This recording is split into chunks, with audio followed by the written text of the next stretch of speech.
There's an old philosophical conundrum known as the infinite regress. Some know it as the bump in the rug. The infinite regress is a causal relationship transmitted through an indefinite number of terms in a series, with no term that begins the causal chain. The problem comes up quite often in religious debates when one asserts that everything must have a cause and ultimately a deity is the first cause. It works until someone asks, who created the deity? It's a fun exercise, often exploited by the religious and non-religious alike. Creationist and evangelical preacher Ray Comfort used it recently, trying to argue against the scientific fact of evolution. How would you make honey from nothing? You wouldn't. I mean, it has to come from something? It has to come from something. Where's the honey come from? Bees. Okay, how would you make a bee from nothing?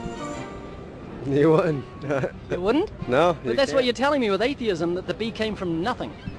Well, the bee evolved from something, right? So evolved from something? Who made the something? I have no idea. So something made the something. This is where Comfort needs to be stopped. He's asking if humans can create something from nothing, trying to embarrass the theory of evolution. But the process of evolution didn't produce a bee, which produced honey, from nothing. Evolution uses pre-existing forms to evolve other forms.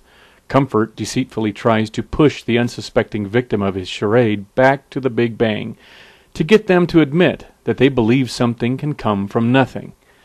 But what a mindful interviewee could do with Comfort is when he says who made the bee, and he tries to press the issue further back in time, he would stop Comfort at the chemical origin of life.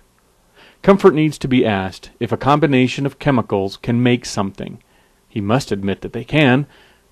While a street interview is not the place to have a discussion of abiogenesis, you've gotten Comfort to admit that chemicals are the origin of new things, and thus, theoretically, could be the source from which life sprang.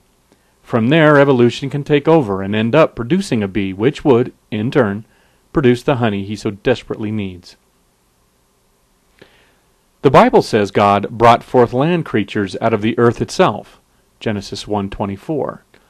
How is this different than what evolution has discovered? The chemicals used in the first instances of life were components of the earth itself. The difference is that in the Bible, the creatures appear fully formed from the earth. The bee may have emerged from a whirlwind of dust like something from a conjurer's show. While the magician's bunny appears from the hat, much as the bee from the earth, according to Genesis, it is still fully formed, as if popping into existence from nothing. Ask Ray Comfort and his creationist pals how God did such a trick. Do they know? What substance did God use to make the bee? Surely dirt alone isn't enough. Or, like fellow creationist Duane Gish, will Comfort admit the absolute unscientific nature of creationism by confessing, we do not know how the Creator created, what processes He used, for He used processes which are not now operating anywhere in the natural universe. Yes, these street interviews are clever, and you can catch the average Joe or Josephine on their way to McDonald's off balance and make your creationist rhetorical point. But why can't creationists like Comfort and his boy toy Kirk Cameron ever offer any evidence for creationism other than the banana?